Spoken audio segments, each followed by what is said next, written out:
Zach and Jake, you'll never feel blue. Rustle up sports, little laugh or two. Flurry Sports, reign the Wild West just for you. Hello, welcome back to the Flurry Sports Podcast, and if anything sounds different, it's a Sunday episode. So we are past the early slate of games. We are pretty much done with the second slate of games. So if we say anything about Sunday Night Football, just know we definitely predicted it if it was correct. And if it was wrong, what are you going to do? Like, we can't tell the future. But there's a lot of things that have happened this week. We'll talk about some football, I'm sure, but really, I don't know how much there is to take away, except for we talked about it a little bit last week, I think. There's a throwback quarterback every single week that's popping off. We said this week was going to be Jameis Winston. Jameis Winston balled out, beat the Baltimore Ravens. So now next week, maybe Tannehill has to sign with the team and win. I think the Jets play on Thursday Night Football. Maybe Rodgers is a little too banged up, and that's our Tyrod game. That's possible. Otherwise, I'm not sure what other quarterback. Stafford doesn't really count, I don't think, but he also popped off this week. He was great. But it's interesting that weirdly, once you hit past 35, like let's get these guys back in the game. I mean, it could be Flacco again, to be honest, because Anthony Richardson stinks.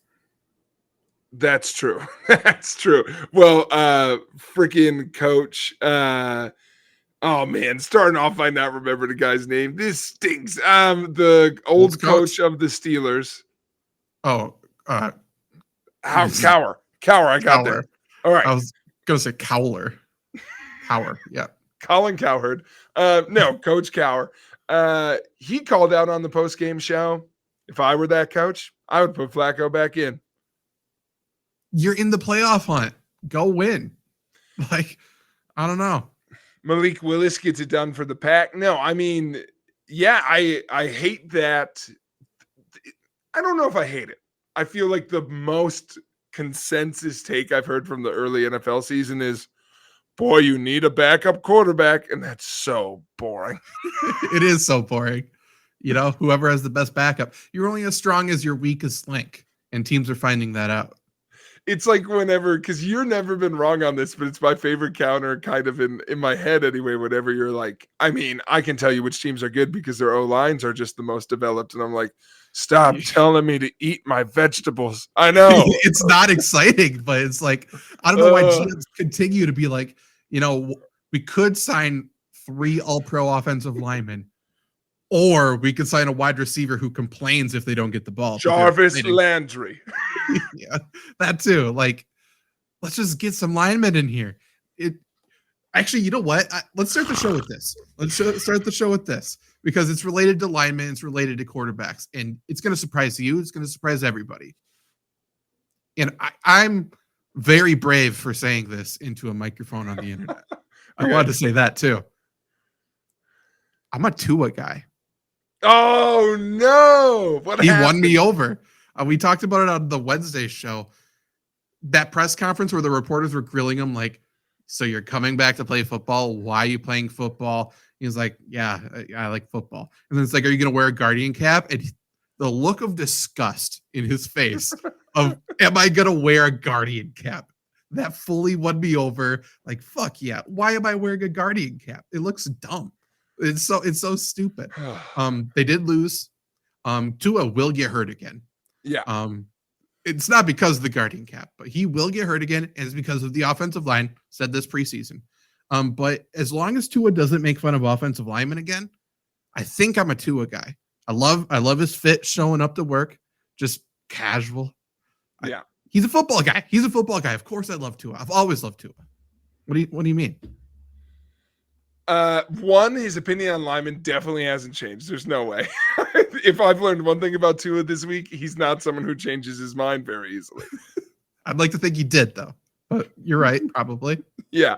That, and listen, I do agree. He won me over a little bit of like, why would on this particular stance, I understand and somewhat liked his abrasiveness to like, I was cleared. Like, yeah, I'm gonna play. Like, I don't think that's on him at all. We talked about that when it happened. I was like, if they let him play, that's his choice. Here's the one thing I don't like, and it is to the Guardian helmet thing. Mm-hmm. I hate that we're out because it's lumpy. It looks stupid. Man, I don't care. I don't like who there's some powerful people with money into this fucking Guardians cap thing. For sure. Because we have helmets that already there's people wearing the helmets with the Guardian cap technology built underneath and it looks fine. Why is anybody wearing Guardian hats? It looks stupid. I will say the ones I've seen this year, I can't ever tell until they like tell me he's wearing a Guardian for the most part. If I'm looking for it, I'm sure I could do it, but they're not standing out to me until they happen. I'm with you, but I want to agree with you first. I do want to agree with you first. This is the part I want to agree with you on. 100%, 100%. The NFL does not want them to figure out how to make these look better. I agree. For sure. Yes. For sure. There's no world where the NFL wants them to be like, we can have this seamlessly in there and preventing concussions, because then NFL will have to admit, well, then it's our fault. So please leave it up to player choice and make it look dumb. Like make safety. The NFL loved, that's the only part I didn't like. That's the best way to word it. I just know, you know who else loved that conference? Roger Goodell. Roger Goodell was like, yes, safety is stupid. Don't wear the helmet. It is dumb. Yeah. I'm not sure if this happened to you, but the equivalent of a Guardian cap to me is you go and watch Pee Wee football and there's that one kid with a bright blue helmet because their head's too big. Like, that's the Guardian helmet. Like, oh, there's the nerd. Like, this is the kid who should be on the field for one reason or another.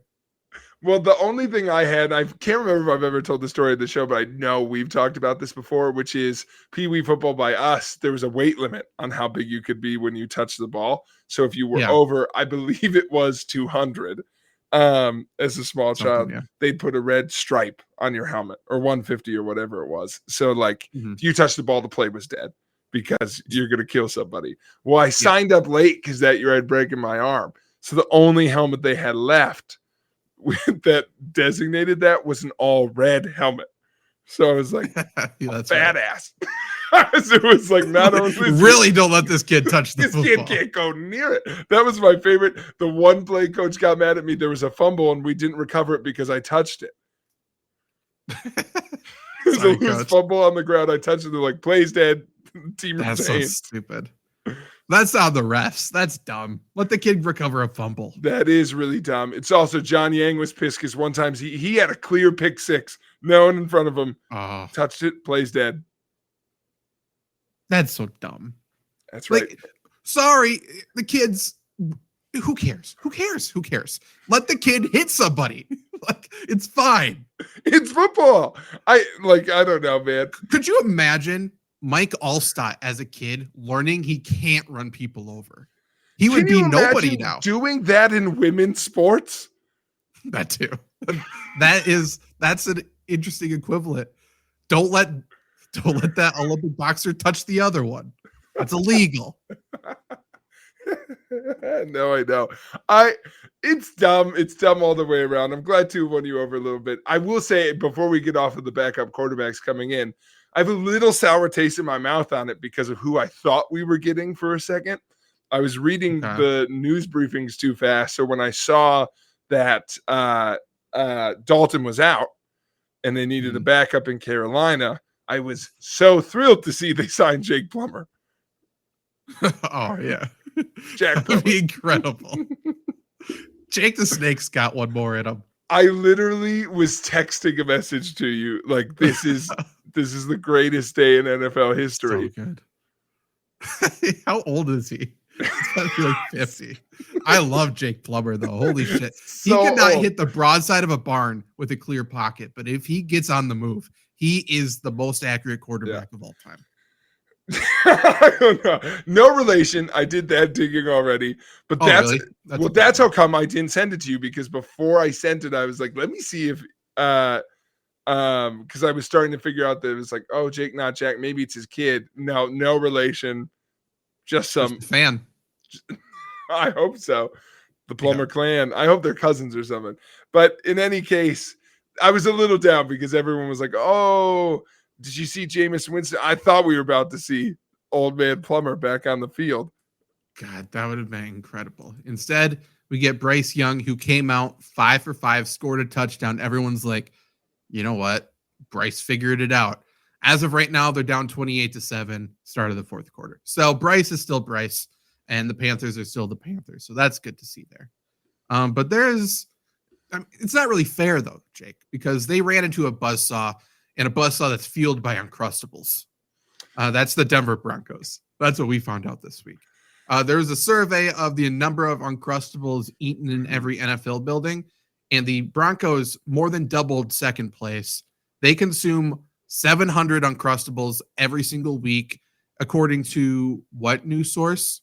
That was People incorrect? Magazine. People Magazine added a 0 to every number.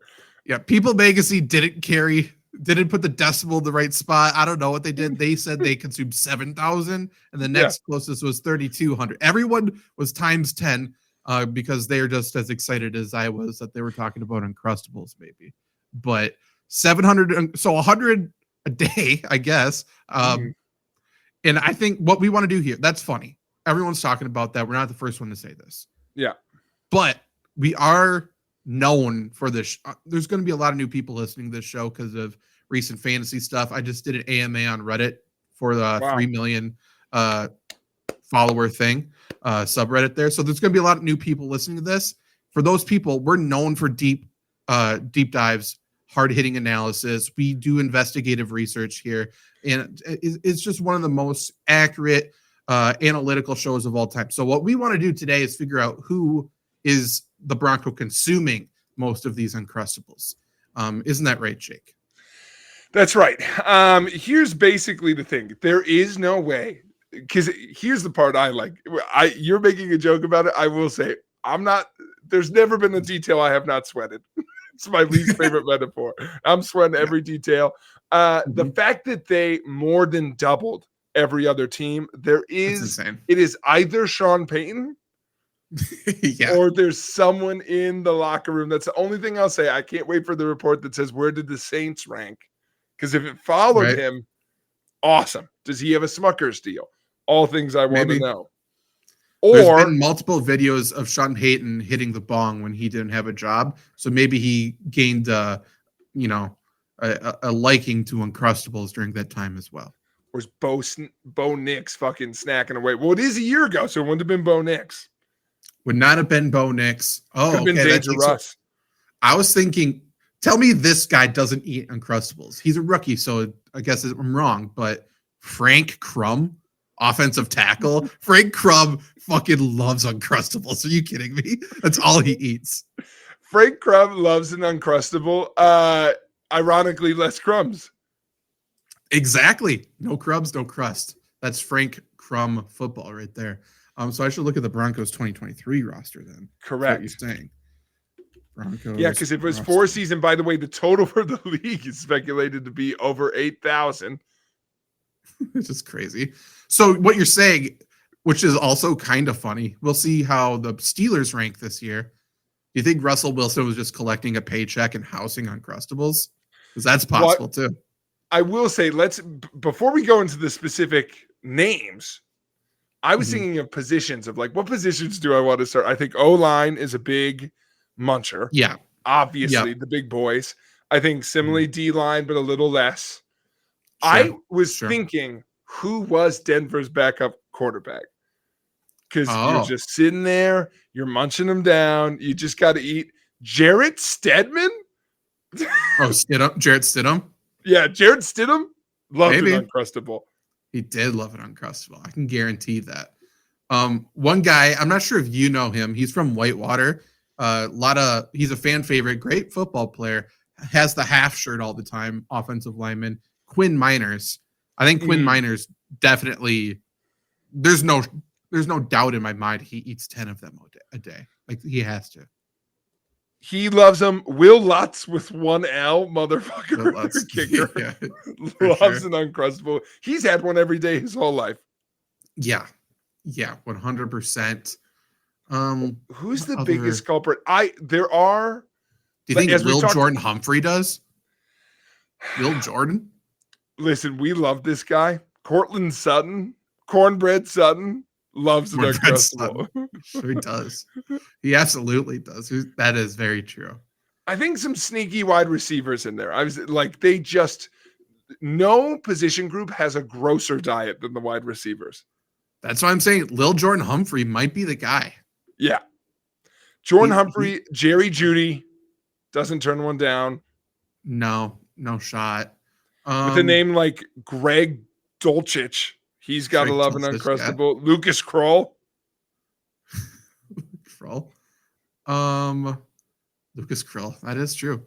Tyler Lancaster, he's a former Packer D lineman. That dude is the whitest man I've ever seen in my life. Like he's not even fat. He's just got the widest shoulders I've ever seen. So he is certainly a possibility there.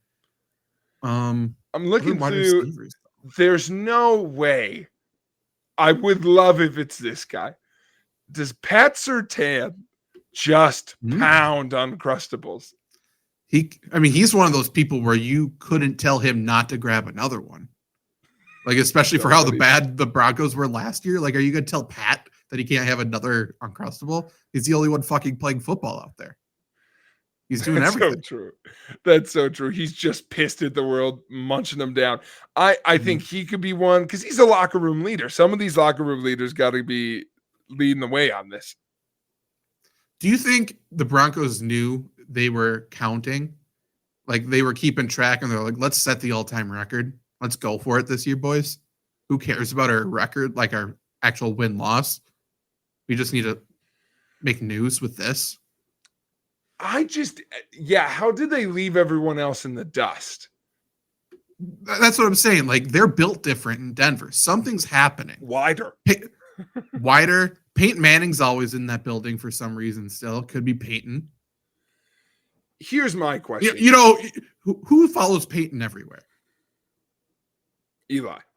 Eli's eating these. Are you kidding me?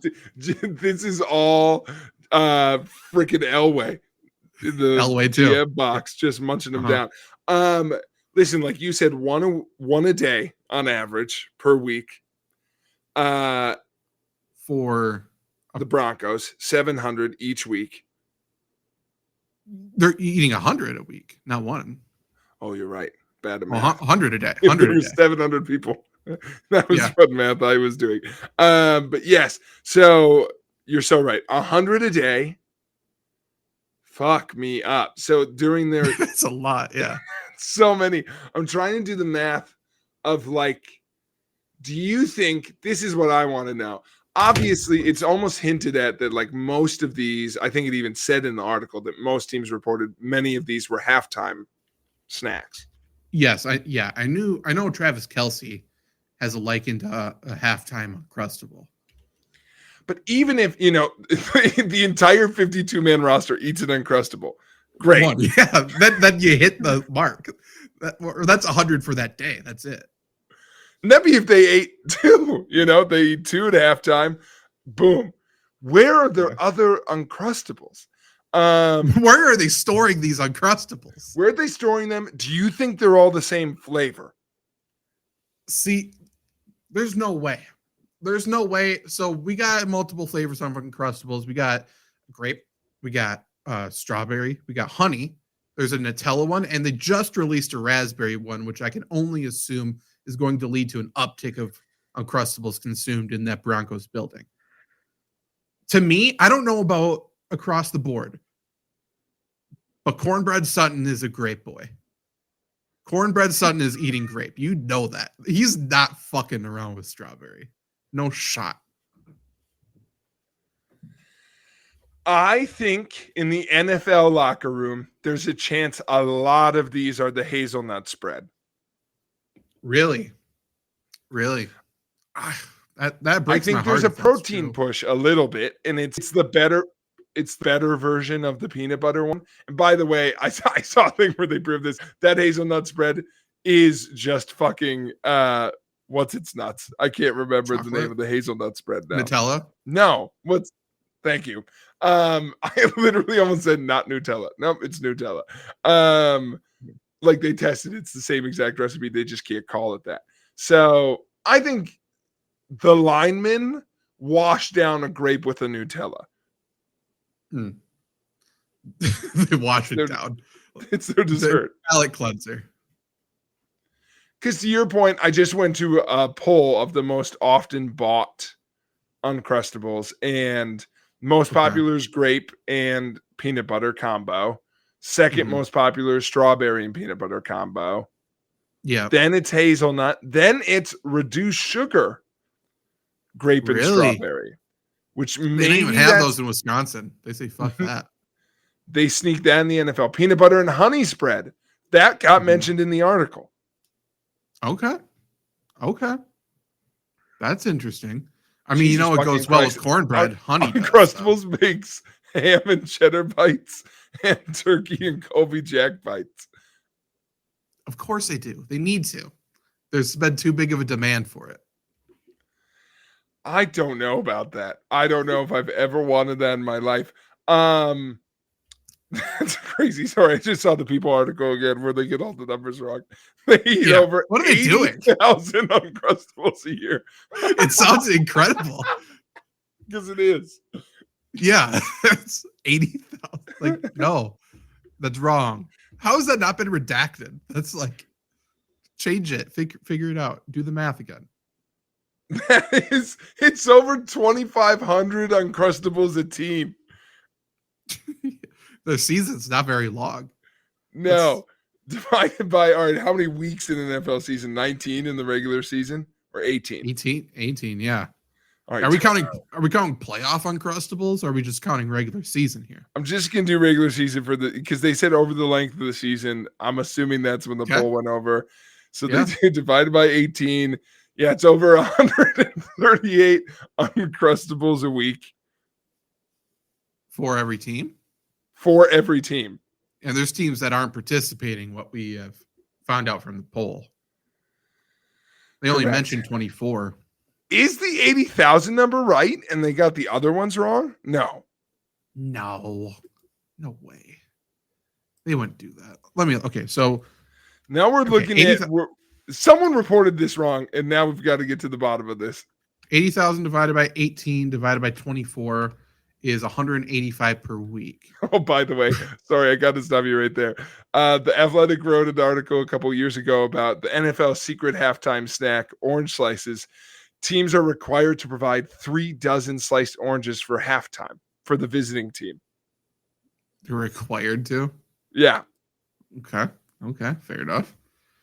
So if the Broncos, are we saying the Broncos consume over 12,000? Okay, the 80,000 number is right. That's so. Yeah. So everybody else is wrong? No, they did it halfway. They just didn't add them up. The 700 total, the 300 totals for second place for Seattle and Jacksonville, correct. But that all adds up to 80,000. So they accidentally added the 0 to the weekly totals. But gotcha. Yeah. Gotcha. Yeah, they're not consuming 7,000 per week. That's wrong. No, Denver Broncos are consuming 700 per week last year. Seattle 320, Jacksonville 315, Miami 300, and then rounding out the top 5 is Atlanta 250. And like you said, there are some teams left off the list. So I feel like we should end talking about the teams who are not in the Uncrustable game. That's true. I noticed Packers for sure. I do want to highlight, now that we've broken that down, the NFL goes through around 4,000 Uncrustables a week as a league.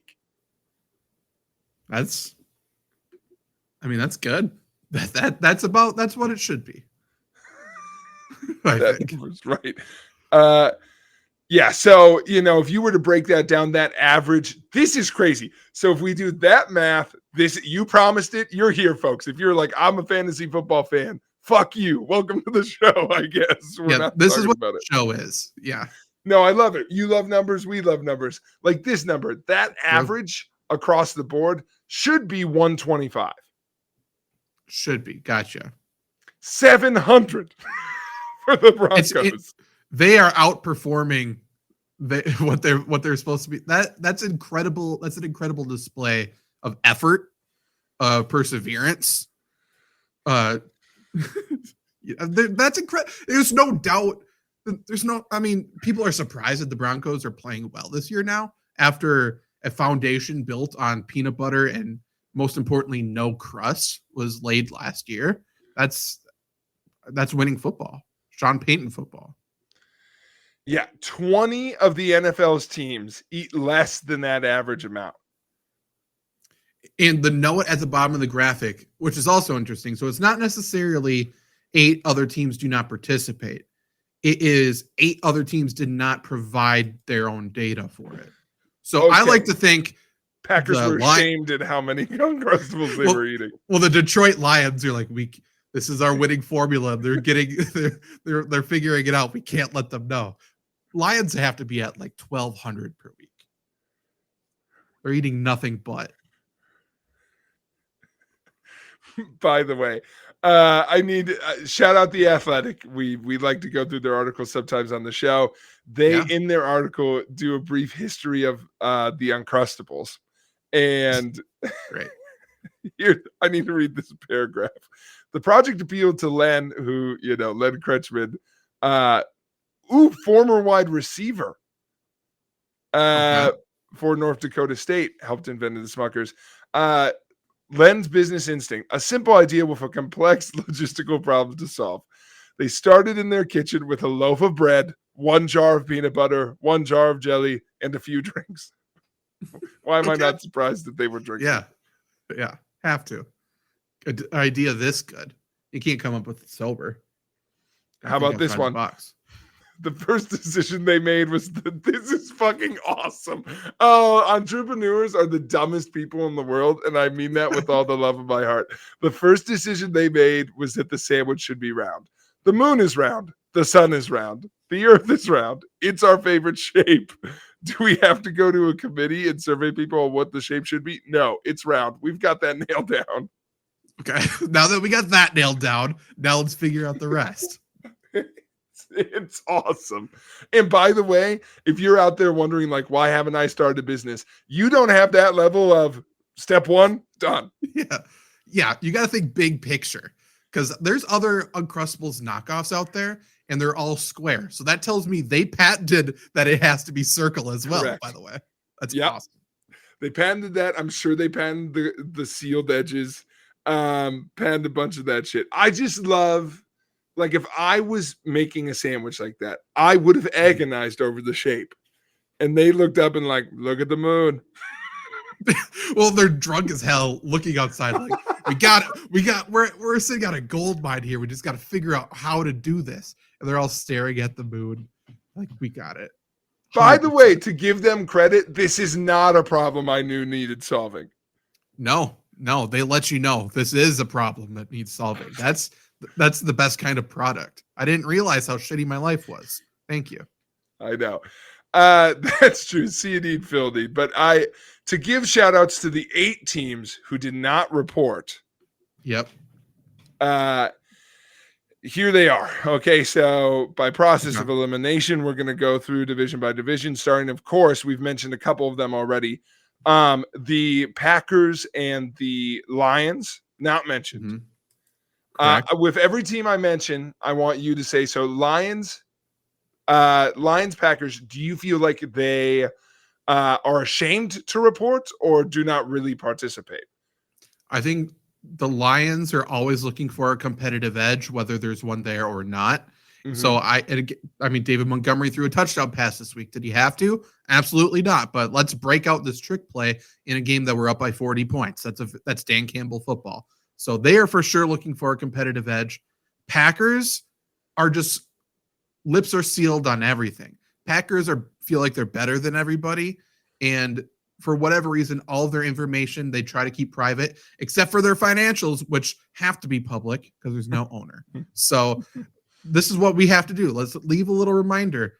When the 2024 budget comes out, let's take a look. And if there might be a little Uncrustables budget in there.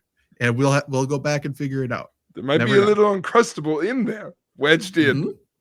Yep. We've all done that before. Left one in the car, comes out, brick. We've been there. By the way, best school lunch, soup and sandwich, they gave us Uncrustables. Fucking It's so banger. good. So fucking good. Back then, Uncrustables were bigger too. We don't need to get into that situation the back in my day. But Uncrustables used to be even better than what they are now. That's why they go through 700.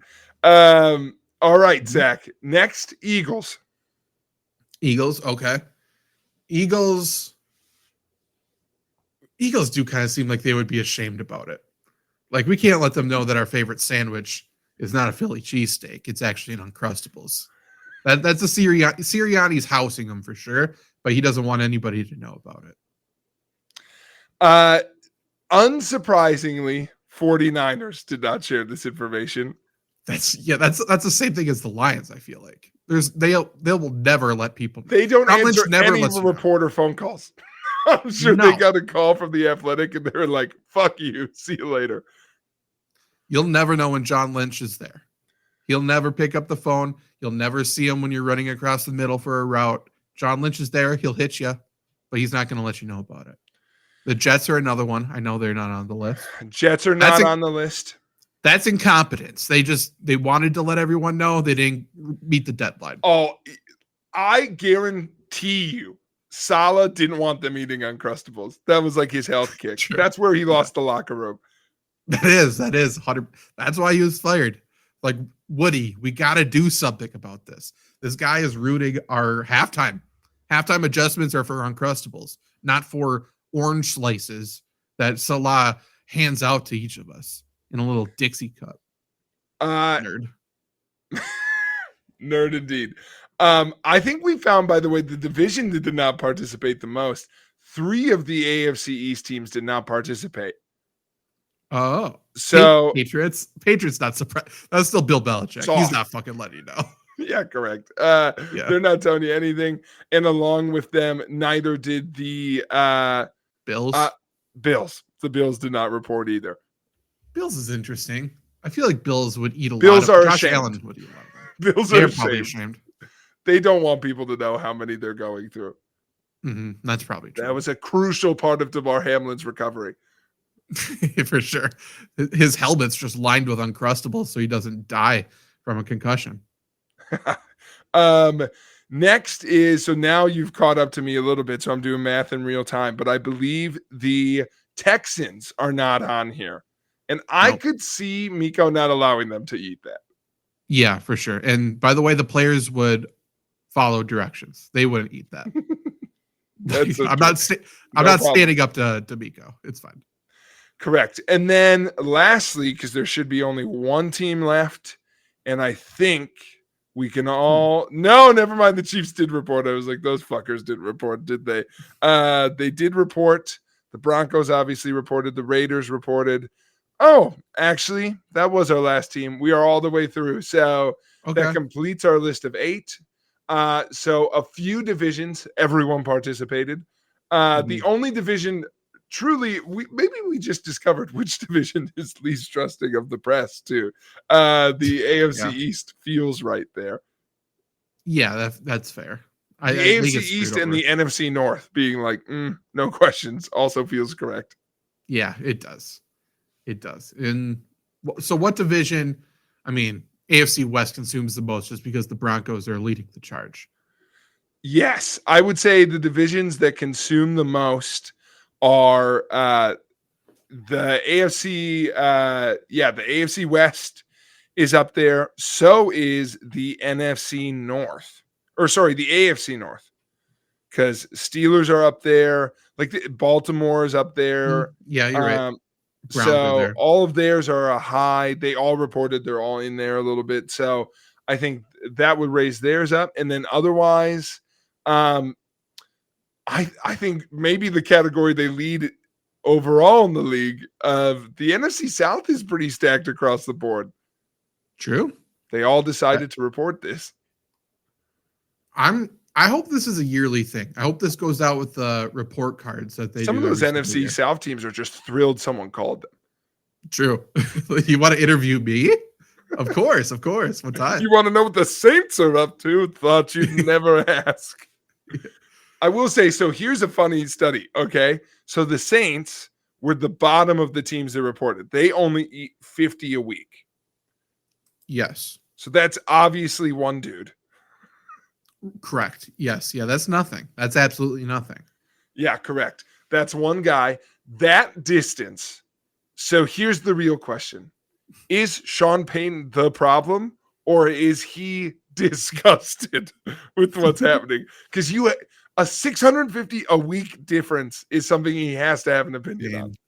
For sure. Yeah, something's happened. It's not like he didn't notice. Is it just me, or there are Uncrustables everywhere I turn? God, their fingers are so sticky from the jelly. It's just, you know what? I think there's one thing we for sure know. Probably no one in the Denver building has a peanut allergy. No. Because if there's one person that comes in for a tryout, they're dead.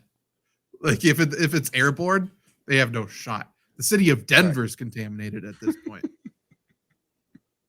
We do. We know that for sure. I can't wait. I need to study this year to do a year-by-year analysis. I need to see coaching impacts. I need to see. I was wondering why this came up, and I guess it just popped into my mind. Is this all stemming from the Giants offseason Hard Knocks with Shane eating Uncrustables, or did Uncrustables buy in for one of the most insane marketing campaigns in the history of business ever for this year? Because they made I just watched One Tree Hill, right? There's a season where Sunkist decided to sponsor the season of One Tree Hill, and it was in every fucking scene. It was awesome. It did Smuckers be like, we want to get in on this new Taylor Swift NFL, and we are going to throw whatever amount of money you want at it. It's like when WWE was doing the anonymous GM, so they'd have celebrity GMs come in. Best one, by the way, being Bob Barker. Rip. That episode rocked. But one of them was the network was also promoting the Muppets. So they were the GM for a week. And it's one of my favorite Cena things he's ever done, because he just part of his character is that apparently he hates Piggy. Like he was like, I can't, I can't talk with her. But they act like they have a history, which is funny. Anyway, I will say, I don't know if this is going to make you like or dislike this report more. A part of this is they had some of this info ready to go because they mentioned their previous article. This stems from an Athletic article, as all things seem to nowadays. But they wrote one previously on how many orange slices, as I mentioned. But in that, many players said if they had a choice, their favorite halftime snack or other one was Uncrustables. So, but what prompted that re-entry was Brock Purdy ate one in his locker before the Super Bowl while answering press questions. It does. This does leave a weird sour taste in my mouth. Why does it have to come back to Brock Purdy, the most uninteresting man in the NFL? I don't know. By the way, he definitely eats the honey one. But yeah, sure. They have to order them special for him. But he says the jelly's too tangy. He doesn't like it. There's that, and I did know this, which is they cite it right away. It's the second sentence of the article, citing Andy Reid famously at one point, because I think it was during his Hard Knocks, used to offer them up as rewards for drills. I like that. That's a too Uncrustable play right there. That's great. That's good coaching. You got to incentivize these players like frisbees. Oh, for sure. How did Coach Tron never do that? No kidding. I mean, Coach Tron bought me a 2-liter of Coke that he left in his truck for me because I'm not sure. This happened multiple times. It either was because of a play I made in a game or because I won a bet for something that would happen. Probably the bet. We had some, I don't know. Coach Peterson would have done that too. I've said this on the show before, but he bought us a bag of cookies that we ate instead of going through conditioning with the rest of the track and field team. Offensive line, we had a damn good game. It was something, I think it's, I mean, if you want to talk about haunted maybe, you, by the way, I'm not going to let you sneak past. We had a damn good game. Your eyes over. You know what I think brought this about was we ran a cross, my favorite play of all time. We ran a cross screen. So Austin DeLong, shout out, was the X out there, and he would take one step, come down the line of scrimmage, me at right guard. I'd get to go out and hit an unsuspecting cornerback right in the temple and make him out for the game. That was the play. And then he would catch the screen and go for a touchdown. Ran it. It's only scored touchdowns. Should have ran it more. But we got to come in the next week and watch film in the morning in the weight room and got chocolate milk and donuts. That's a big deal. That was huge. That's a big deal. I will say, as long as we're talking about it, we had to run. It's the only play I feel like I've ever been good at running. And it's just because I was so fucking tall. We would run in JV games. We stole it from Boyceville because they did all the time with their small fucking nose guards. They'd be so tiny. They'd love to run the play. They'd have a 5-3, So instead, they would drop and bring a linebacker in on the blitz, and they would drop the nose guard into pass coverage to still run their zone. So we used to run it in practice against the team. And Coach Mack, that was the week he happened, like someone was sick or whatever, so he had to coach JV. And he knows in scout team I was good at it because I'm just fucking so tall. So I was just in the middle of the field. The quarterback's like, I can't throw a slant route. That tall fat kid's in the middle of the field, can't throw around him. So we ran into the game. I knocked down 3 passes. It was the proudest I've ever been. I'm like, can I always do this? And he's like, no, I'm not having you play middle linebacker, but the play works good. I mean, this is something that's been brought up multiple times by at least me. In the Dun St. Croix, teams only run slants. That's the only pass pattern there is. So if we just drop somebody back there, we're going to pick it off. It was so good because I could see the people coming on slant routes. I'm like, I know you got to come to me. Yeah. I'm just going to stand here. You're going to throw it because the window's here. The window is here. I think this is as good a segue as any. Are we ready to transition out of Smuckers talk? I suppose so. This show was not brought to you by Smuckers, but if Smuckers wants to talk, I'll talk. It should be, to be honest. Yeah, we can get you to that 7,000. We can rival the Denver Broncos number ourselves. I can guarantee it. Let us try. We've never been built for a sponsor more than Smuckers. No kidding. Maybe Nestle. Smuckers sponsor the 20,000 subscriber stream that we will do, and we will go through all 700 on stream. We will not leave. The stream will not end until we get through 700. I'd love to do, if we could incorporate a Smuckers taste test, I'm in on that. Oh, fuck yeah. We will even try the ham and cheese one. The monstrosity. I've got a couple quick things I think will land in the baseball realm, but I wanted to get there first, Zach, I always love to cover stories that come out of the Mountain West, as you know. And I want to know if you'd seen anything that happened with the reprimanding of the Wyoming coach for remarks he made against the officials. No. Well, he had a hell of a game. They lost 25-27, which, just a grueling game in which he received a personal foul for yelling at the officials about a pass interference call. Moved him in. That helped him set up the game-winning field goal.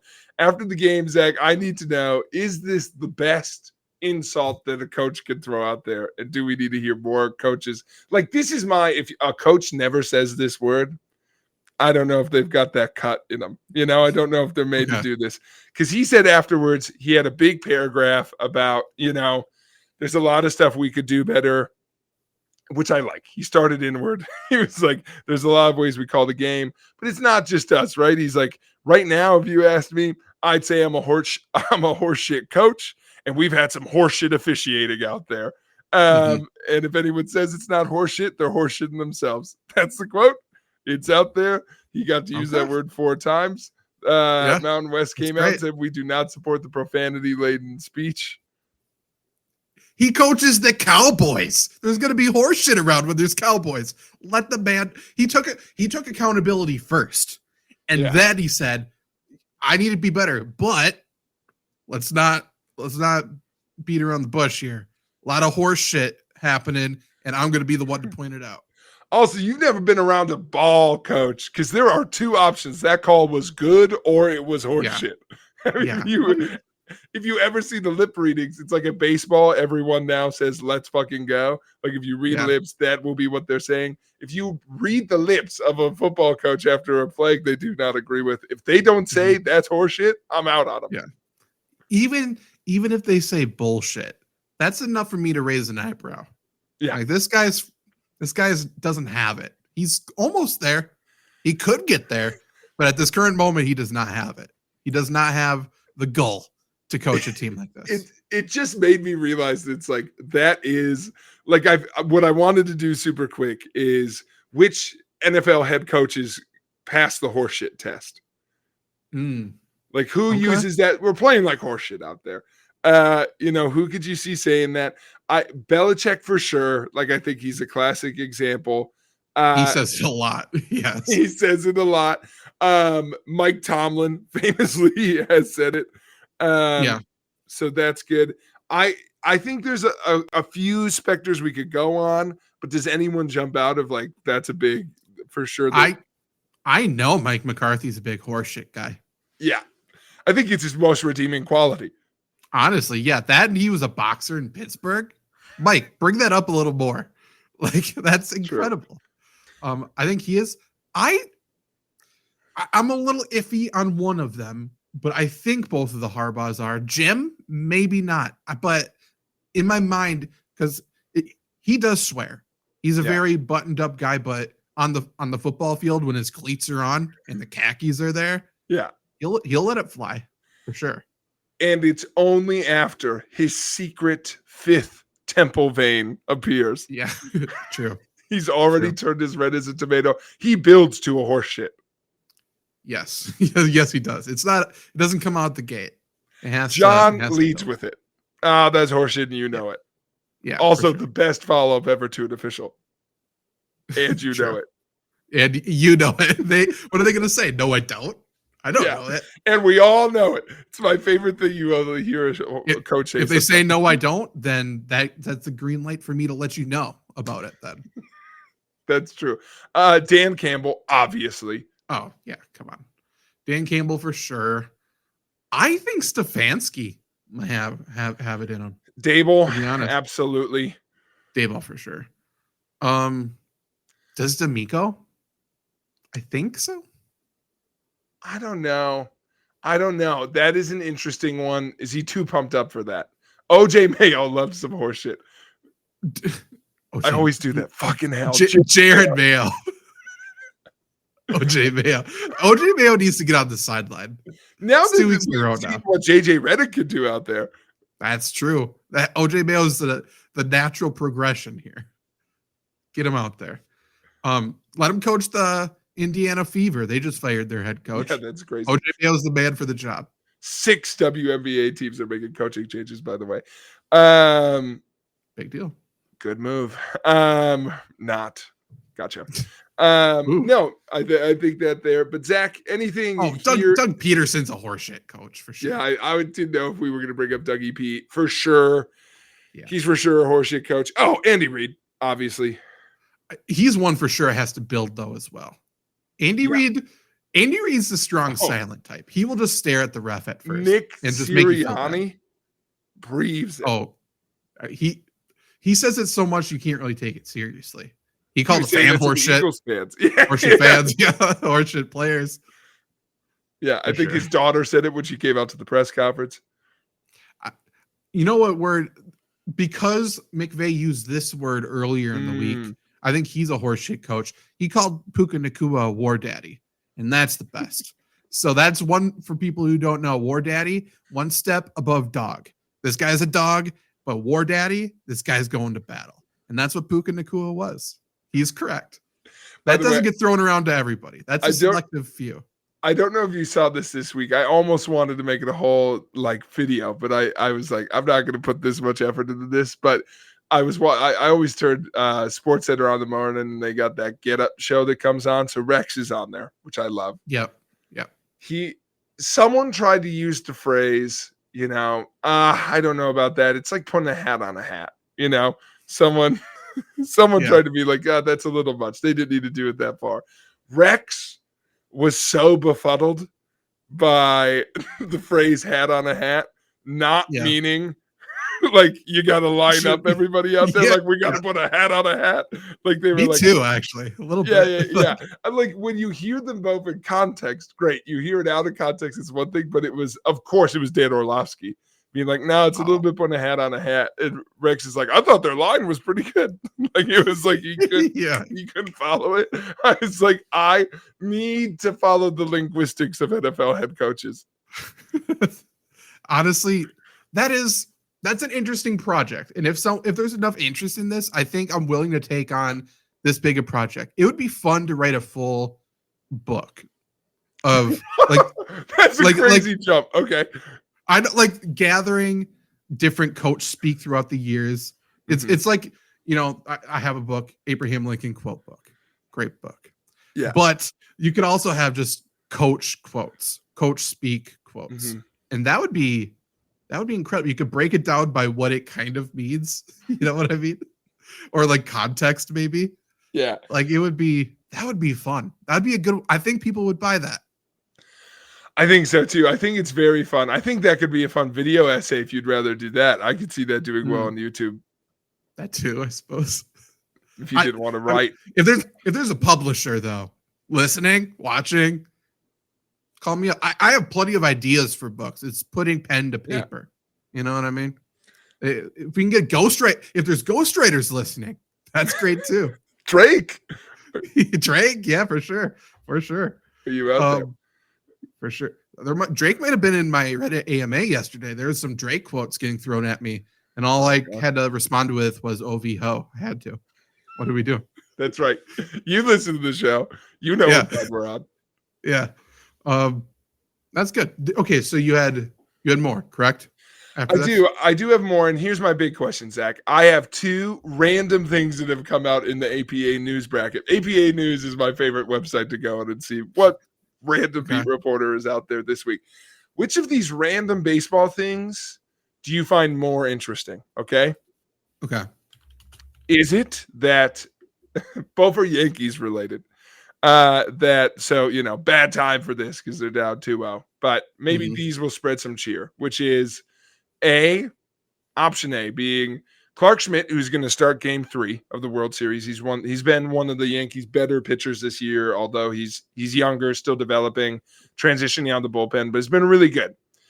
But part of that transition, Zach, is also the involvement of his dad in the team, as his dad has been a former military man. He's been a professional pilot for a long time. So he's flown the team in several trips. He is now the team's official pilot for family charters during the World Series.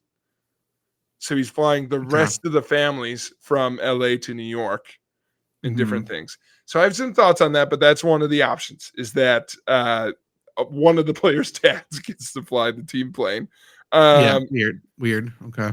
Other one, it coming out that Aaron Boone, manager of the Yankees, someone spotted that we mentioned in one of the interviews he does with John Boy that he's a watch enthusiast. And he's like, oh, people might be able to notice. I like to wear a bunch of different watches. Well, someone did the math, Zach. Not only does he wear a lot of watches, he has 15 to 20 watches. He has a deal with a watch brand. So he has 15 to 20 watches he wears regularly, most of which are associated specifically with a pitcher playing that day. So he has a different color band and a different color watch that he will associate with a pitcher. It's like, it's Garrett Cole today, so I'm going to get out my blue band Rolex or whatever brand. God. It's his day. If they're doing bad, he will switch out their official watch. In game. No? He said he has switched through as many as 5 watches in a game before, because sometimes he'll have specific watches for specific relief pitchers. But also, he might be like, this watch, he said he won't abandon a watch for a guy in game. So if Garrett Cole's not doing good, that watch stays. But afterwards, he might be like, Garrett needs to switch up. So I'm going to switch the watch I use for Garrett Cole appearances. Baseball. Don't bring baseball into this. Baseball managers are the most. They do nothing. If he doesn't show up to the World Series Game 3, nobody will know. No one's gonna be like, "Oh, where's Boone's watch? What watch has Boone got on today?" Like that's the only cool thing he's got to do. I hate this sport, man. I hope he does it so he remembers who's pitching. Could you imagine if so Salah is still with the Jets. Aaron Rodgers throws 2 interceptions, they lose. Could you imagine Salah going up and be like, "Oh, did you actually see my watch?" And I'm gonna switch it because Aaron did bad. Next week it'll be a different watch. Like, could you imagine that? It would be criticized to no end. What a stupid thing. Mike McCarthy got criticized because all he did was manage the game plan. Right, right. Which is what baseball managers kind of do, maybe. It's in their name. Sometimes if the game goes right, they make the overall decisions. Listen, if the game's going right, their decisions are easy. They've got to make some high-stress decisions.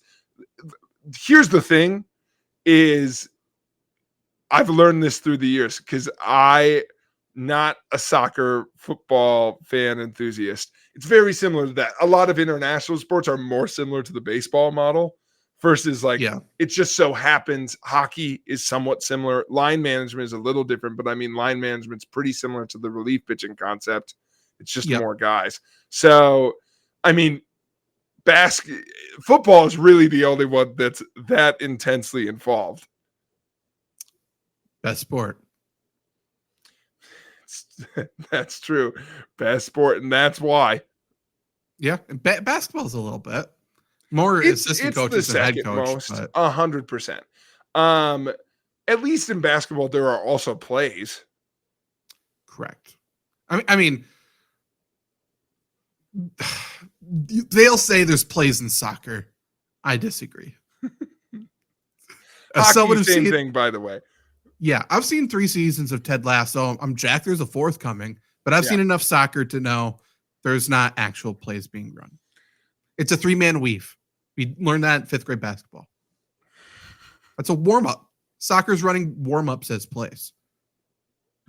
I mean, the NFL's running warm-ups as their kickoffs now too, though. So, yeah. I don't know if this is a hot take. I don't know if I'm out on the NFL kick returns. Oh, I mean, what's worse? There's nothing worse than the onside kick thing. The actual kickoffs I don't like. I don't know if there's one person who's even a little bit on board with the onside kick. It makes no sense. Why do I have to tell them that I'm going to do an onside kick? Why is it only 4th quarter? It's so dumb. It's the stupidest thing. Also, here's the thing. Can we just tell the officials? No. You'll tell the official will rat on you to the other team. Like it. I know, but so dumb. But we should make that the rule. Like, because I know the whole thing is you can't do an onside because, well, we have this rule in play that it's got to go so far, whatever. So the onside won't cover that. But they should It's because of the alignment's completely different now. Yeah, they should get rid of it. Listen, it's dumb. It's dumb. They don't know what to do with it. It's all dumb. They're making bad decisions. It's kind of funny to watch. It's kind of funny. It just bums me out. It's not interesting. Give it time. No one's running Starburst out there. Well, first off, if we want to keep this kickoff, make the penalty worse. Like if we're booting it out of the end zone, it shouldn't come out to the 30. It should be the 35. I love the announcers, by the way, being flabbergasted. So many teams are still kicking it out the back of the end zone. Yeah, because nothing's changed except it just looks worse. Yes. No, the penalty should be worse. Also, I do think some of it is like the kickers need time to adjust. They didn't practice this. Justin Tucker added 5 to 10 pounds of muscle on, he said, for this. By the way, I can tell, Justin. Yeah, great. Where? Yeah. I don't know where. Whatever. No, I didn't mean visually. I can't tell that he's gotten thicker. I can just tell that he's a little worse this year. That's true. Yeah. Lock it in, man. I added 5/10 of muscle. It's all to my kicking leg. This makes no sense because it's going to have to trickle down if this is what it's going to be, right? So if we're saying in a perfect world, everyone loves it. College is going to adopt it then, and then high school is going to adopt it, and this doesn't work for high school. No. At all. It just doesn't work. So I don't know what the plan is. I don't get it. This was not a plan. This was created the same way Smuckers were, which is they had a jar of peanut butter, some drinks, Smuckers had it. They figured it out. They figured out the goal, which was make something that's a circle. They looked at the sky. They looked at the sky. They said, "God, I hate crust on sandwiches," and they figured it out. So this is fair, which is I think the NFL needs to figure out if they like kickoffs. Some people, the non-football people, hate kickoffs. The football people love kickoffs. That's the issue. Can I say, I don't want this to come across that like I'm anti. I made the Guardian Cap argument earlier, so I don't want to be anti a thing they did to keep NFL players safer. Mm-hmm. Kickoffs weren't the fucking problem. No, but they framed it as it was. That was kickoffs were the scapegoat somehow. Correct. That's the part that's stupid, right? Like, it's like, don't worry, everyone. The NFL is safe now. DeMar Hamlin was not playing special teams in that moment.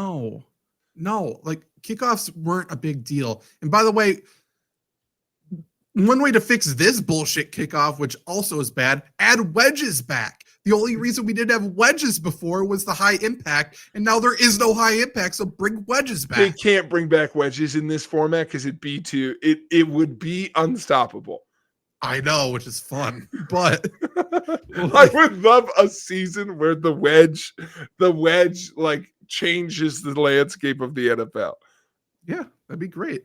That would be great. I dream of a day where the wedge could come back and change the NFL and lead the NFL. Here's all you need to do to make the NFL kickoffs more fun. You want not a lot of action in the return? Wedges are mandatory. Mm-hmm. From the start of the play. Hook them. You have to run backwards together. Yeah. And, by the way, if the kicker makes the tackle, you get the ball back. I like that. Yeah, do you risk it all in the kicker tackle? I like it. I think there are things to do. I think let's stop pretending like anyone cared enough about the kickoffs in the first place. I will say, here's the only thing I care about. I hate touchbacks. Make them return. I hate touchbacks. But here's the thing. Here's one of the most sad thoughts I've had this football season, and it still truly haunts me. I will never, ever see a surprise onside kick in the NFL again. Ever. Till next season. That rule won't stay. It better not. But I don't know. There's no way you can bring back onsides with the alignment because it has to be within 10 yards. If they're that far away from the kicker that they're going to do, then the kicker can just kick it 10 yards and go recover it himself. Like, there's no way it can come back. This format's not going to, it didn't do anything they wanted it to. Maybe you're right. Maybe you're right. I want them to try and do onsides with this current format. 20-yard onsides. Maybe. I don't know. I don't know. I don't know. It's just, it's bad. Bill Belichick is having a year off to figure this out specifically. He should be tasked with all of the NFL's problems this year. Figure it out, and then you can pick which job you would like. Pick one. You want the Chiefs? We'll fire Andy. It's fine. Just fix football, Bill, please. What did you think of him calling the Patriots soft, by the way? Bill didn't. Gerard Mayo did. It's true, but he agreed. Bill said they're not soft. Bill said, I know all of those guys. Those guys are not soft. So Gerard Mayo is the only one who said it. Yeah. OJ Mayo is the one who threw him under the bus. Fuck OJ Mayo, dude. Okay, well, I don't know how I feel about any backlash to that beyond like, fine. Like, I don't know. There's a lot of weird criticism over it. And I'm just like, they're a bad team, man. They're a bad team. That's the worst thing you could say to players. I know. But now no one can criticize it because they just beat the Jets. Got fired up. The only thing he can say now is, well, look at that. It worked. That's true. Like we beat the Jets. Was it that? Was it not that? We got rid of all that horse shit. That's right. A lot of horse shit. Got it out. Left it in London, where it should be, by the way. Where it should be. Anything else you want to talk about? Ted Lasso season 3, best season. It is. How do you? We never talked about this on the show. How do you feel about season 4 coming? I can't wait. Claire and I did I've never been more excited because we just did a rewatch. Claire had Okay. never made it through season 3 Okay. because she heard mixed things. I'm like, no, it's definitely worth. It gets better. Yeah. It sits. So, I'm pumped about season 3. I Here's what I hope they don't. I hope they know going into it, and maybe this is too much to ask. I hope they know going into it whether it's the last season or not. Hard to, right? It's hard I, to, because that would be the only fair criticism that really sticks with me for season 3 is I can tell they were both trying to set up for a season 4 and Mhm. wrap everything up in a bow. Yeah. Because now I, that I know there's a season 4, I don't feel as bad about doing all of that development with Jamie and Roy to sure. to do the final episode where now they're literally fist fighting each other. And they kind of Yeah. play that for laughs. It's a funny scene, but it's like it was so out of the blue. But it was literally just a nod of the cap to we're gonna do this again season 4. Yeah. Yeah. I mean, Zava's a whole arc true. that doesn't do anything. I think in terms of them as like a show creation, they get to do whatever they would like to do. I think. Yeah. Like if they have ideas for past the season, they will be given the green light. Because But if I had to I don't know if criticize they Bill will. Lawrence for one thing, it Yeah. could be not knowing when to hold them, not knowing Yeah. when to fold them, you know? Yeah. Because if there's one writer I'm worried about having a perfect finale and then possibly revisiting, it's Uh-huh. Bill Lawrence. It is. Love Bill, but boy, he screwed Scrubs at the end there.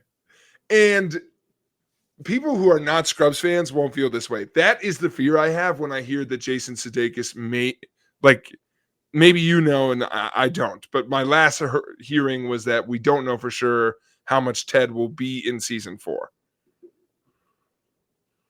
I don't know. That would not be surprising if he becomes a part-time character, I think. And I The think weird part is okay. that his name's on the show. How do you have a Ted Lasso without Ted Lasso in it? Well, so this was all speculation. Now we're firmly in Ted Lasso talk. There seemed to be a hint at that in the finale of "Don't Put My Name on the Book." It was never. So I think I agree. there was. Maybe they won't change the name for obvious reasons, but one, I think there was some straight up speculation that they call it the Richmond Way.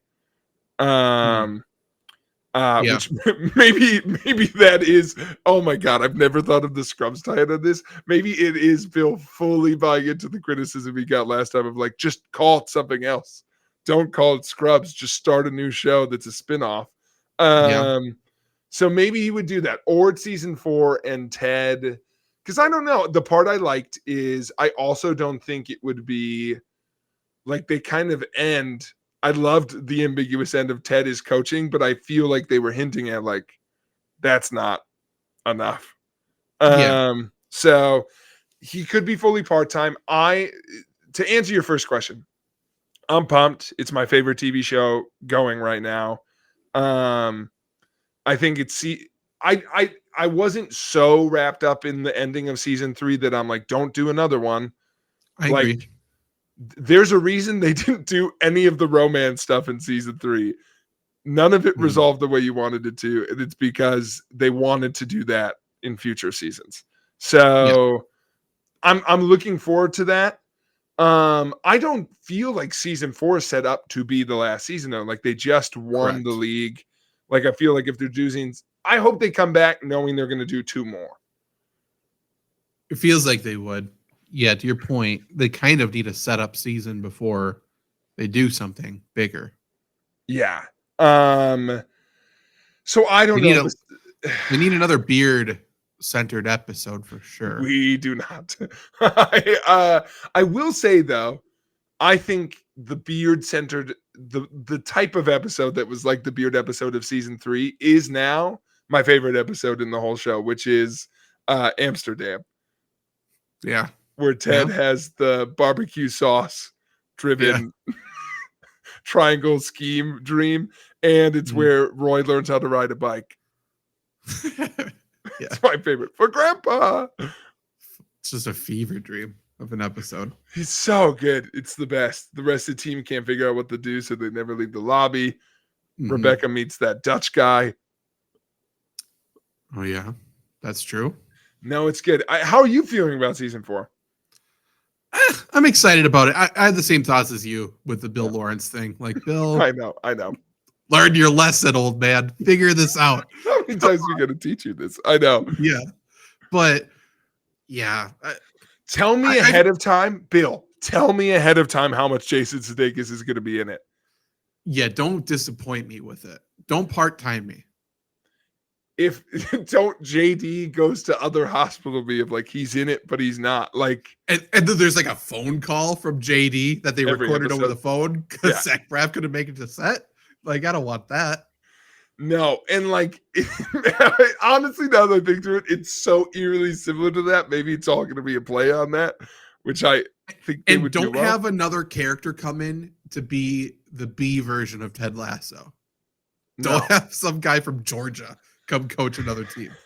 So that's the part that I do feel like I'd be excited about. Is I'm fine with a show where I'd be fine if I would be fine if Jason Sudeikis wasn't there. It's better when he's on. Ted is great in that way. I do think there's a good plot there of like, how does this team go without him in the room? Is a fun, interesting story. They've got because I also think that fits the theme of the show super well. Of like, I think the season 4 theme very naturally would be you've just lost your training wheels. Right. Yeah. Like, it's one thing to develop. Yeah. Don't be afraid to kill off Nate. That's fine. We'll be on board if Nate, you can do it. Nate's character progression season 3 is so interesting. You're not in on him yet, huh? No. He's done. He's dead to me. I also am like, who's the antagonist? Because I feel like they fully wrote out Rupert. Right. Yeah. So I think there's some there. I'm so in. Like, the show could just be Roy and Jamie, and I'm in. Like, those are my favorite pieces. They're still there. Yeah. Sam could be a star, and like Keeley really didn't get to do much last season. Like, there's stuff they can do. That African League owner could end up being an antagonist. The big antagonist. Yeah, you're right. Kufu. He's crazy every time he shows up. Yes. No, I think so. Listen, I mean, I went into season 3 being like, it's kind of crazy, but I was like, most like, all right, who's Ted gonna end up with? Sam and Rebecca, Roy and Keeley. They ditched literally all 3 of those things. So Bill did it. Yeah. He's like, oh, this is gonna happen, huh? Okay. Yeah. Not giving you any Rebecca maybe ends up. That was my favorite takeaway. Everyone was like, she ends up with the pilot. Does she? Random fans? Who knows? It was the last scene. We don't know. Yeah. We have no idea. You wanted a wedding? We gave you one. It was Beard and Jane. Yeah, that's right. Oh, yeah, that's not the one we wanted, but yes, we got it. So I don't know. I'm excited. I loved season 3 as a whole thing. It's very good. I hope Jamie's mom's in season 4 more. She's the best. Yeah, that's true. I'm in on more characters I cannot understand without subtitles. No, I don't know. My sweet, sexy baby. That's true. We may have to start just a Ted Lasso podcast. If we get a good release date, maybe we'll do an episode by episode, because I think that'd be good. If y'all are in on that, or a stream or a sub series, I would love to do that. But thank you all for listening. I hope the show is to your liking. It makes me nervous. We got a bigger audience today, and I think we firmly off-seasoned this episode. I think it's good. I think this is a good. If you like this episode, you're going to like this podcast. You're going to love this podcast. I got great news. Yeah. This, especially once football season's done, more of this. On the back burner in the back pocket, we also had our loser teams that we drafted. We also had the NBA starting. We could have gone through how we're deciding to pick MVP. Or we didn't really talk about the World Series. Didn't talk about the World Series. I'm assuming Shohei is going to completely destroy the lives of more of his teammates That's all I heard from the news headlines as the Shohei Otani way is. But yeah, we talk about sports in a different way. We gave you the Uncrustable stuff, which is the stuff you needed. You're welcome. Much like an Uncrustable. Eat up. That's right. That's right. Eat up. Next week, more hard-hitting analysis. That's right. Guaranteed. Okay. See you then. Goodbye.